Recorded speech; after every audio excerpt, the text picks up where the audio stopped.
Guys, how's it going? All right, guys. I just want to tell you the deal with my car. I got it fixed, got it done. It's working. I just want to tell you. Yesterday, I was at the laundromat doing laundry. Parked my car. Must have been there for maybe like an hour or something like that. Got back to my car, tried to start it, and my car wouldn't start. I was in there for an hour, so I'm pretty sure. I was pretty sure when that happened. I was thinking maybe it could have been the battery, but I was pretty sure it wasn't the battery, since the battery was changed up. It was changed up a couple years ago, 2 years ago, and they should last at least 4 to 5 years. Anyway, regardless, I turned my lights on and I went out, checked out my headlights, see if they were bright or dim, and the headlights were pretty bright. So I was thinking it should have just cranked just a little bit. It should have just cranked just a little bit if the battery was low. But since the headlights were that bright, I was thinking maybe it's not the battery. It's probably not the battery. But regardless, I had this issue happen a couple of times during the last 2 months, and every time that it happened, I was able to get the car started. It might have, last time I think I tried to start at least 7 times. Every time it would click, click, click, and then on the 7th try, I was able to get it started. But here's the thing about it, I pretty much nudged the terminal on the battery a little bit when I got it to start. I think that was the reason why it started. I'm not 100% sure. But regardless, I put the hood up, went and inspected the battery. Now there was some corrosion on it, like a lot of white stuff, a lot of bluish white stuff on it. I didn't clean it last time, me being a little bit lazy on that. But this time around, I was like, all right. I got some Coke and I poured some Coke over the terminals. Got a rag, cleaned up the terminals as best I could, and after the Coke fizzed and oxidated the I guess oxidated is the word, oxidated the corrosion, popped it back on. It wasn't very loose. It was loose enough. It wasn't very loose. Popped it on. Came back to my car, tried to start it, and it did not work at all. It did not turn on. But the thing about it is everything else in the car worked. The radio worked. The dash lights were good. Blow motor was good. Everything was working normally. The remote for the doors, security, alarm, whatever. Everything else worked.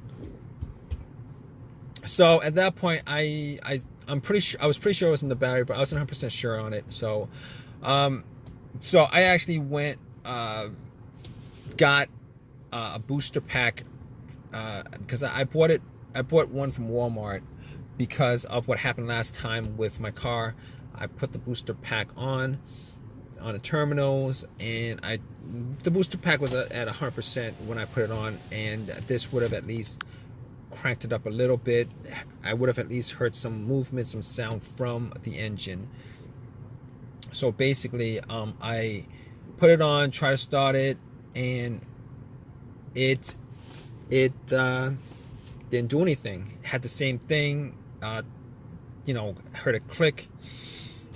Tried it again, heard a click. All right, so at that point, I knew that it wasn't the battery. I knew that it wasn't the alternator, because if it was the alternator, it would have started. It would start up, and then once I took the power pack off, it would have just died off.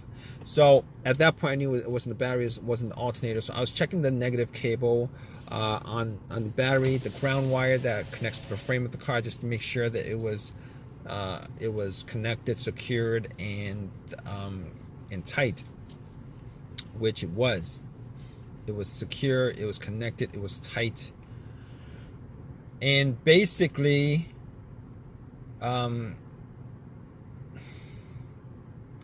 it was secured, it was connected, it was tight, and I don't think it was the ground wires that was the issue. So at that point, I was thinking, okay, I was troubleshooting the whole entire thing. It wasn't any of those things. I was hoping it was at least one of those things so that it would have been an easy fix. Now, so basically, there's still a couple of things that I thought might have caused it. I did have an OBD2 scanner with me that I bought from Walmart because of, the last couple of times that it happened. Here's the thing about OBD2 when it comes to no start issues. Those $19 OBD2 will not give you. There's no code that will generate for a no start issue. With that kind of situation. Popped it in just to make sure that there was connection to that the car's computer, PCM, ECM was working and connected to the car itself, and it scanned it, came up with no codes, so I was satisfied that it wasn't the car's computer that was causing this no start issue.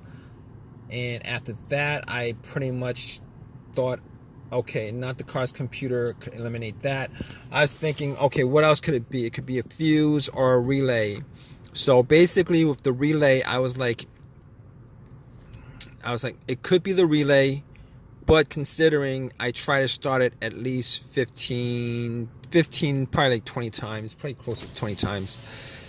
Probably shouldn't have tried to start it that often, but anyway, I did try to start at least 15 times, and every time it would click. Every time it would click. Every time try to start it, click. Try to start it, click. Try to start it. I heard like a faint click. Now, basically, that click is the relay.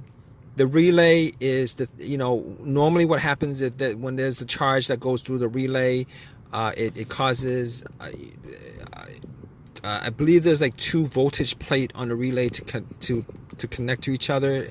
It's kind of a magnetism thing, connects to each other, and that's the click.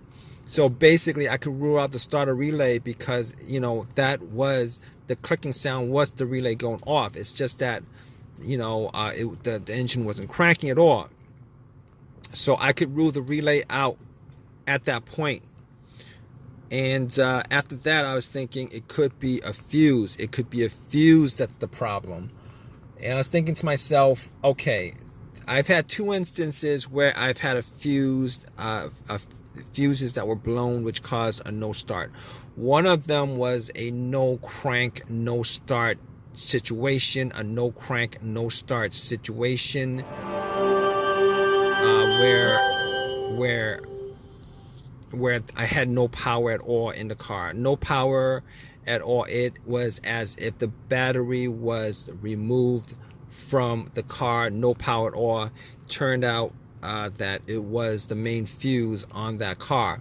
The main fuse. Now that was a Honda that I had.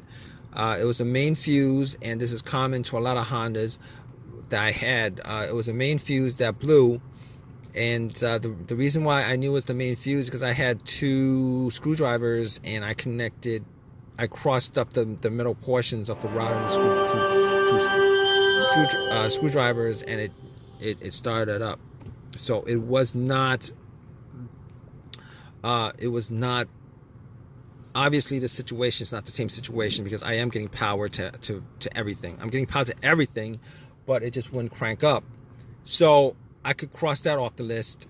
The next situation I had was with, I believe it was probably a fuse to the PCM or the fuse to the fuel pump that blew. I believe that was that situation, and essentially what happened was it was the car that I had it would crank, but it wouldn't start. It would crank, but it wouldn't start. So once I changed up the fuse, it would start up after that. Turn over, I mean.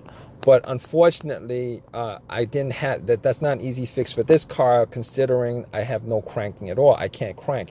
There's no crank. All it does is make a click. It doesn't crank. It just makes a click. doesn't crank. So, okay, so I could pretty much rule out those two fuse blown scenarios that I had previously. I could pretty much just rule those scenarios out. And I could just rule those scenarios out. So what I have left pretty much outside of the key fob, I'd consider it was maybe a key fob issue, but to be honest, I actually changed up the key on the key fob, and I didn't think it was an ignition issue. I didn't think it was an ignition issue. So I was thinking to myself, okay, it's probably the starter at that point. It was probably the starter at that point, considering it has all the symptoms of starter going out. But here's the thing about that. I had the starter changed up like a year and a half ago, and I've only put up maybe like about 15,000 miles on the car. Probably around like 15,000 miles on the car. And basically, I was thinking to myself, what are the chances that it was the starter that's the problem? But regardless of that, there was no way I could test that out offhand. So I had to call AAA, had them tow the car, and tow the car home. Spent 2 hours waiting for AAA to tow my car home. And when I got back, I actually checked out everything, went through everything twice, 3 times, went through everything, checked out the fuse, all the fuses with a fuse tester. None of the fuses were blown. As far as the relay was concerned, I actually used a bump test with a pin to the 2 sockets on the relay. Took out the relay, pretty much used a pin, and then connected just to see if the starter would bump or crank or anything like that. And it didn't bump, it didn't crank, none of that stuff. So at that point, I was pretty sure that it was probably the relay. No, I was sure that it was probably the starter that was the problem. So basically what I did was I ended up taking everything apart.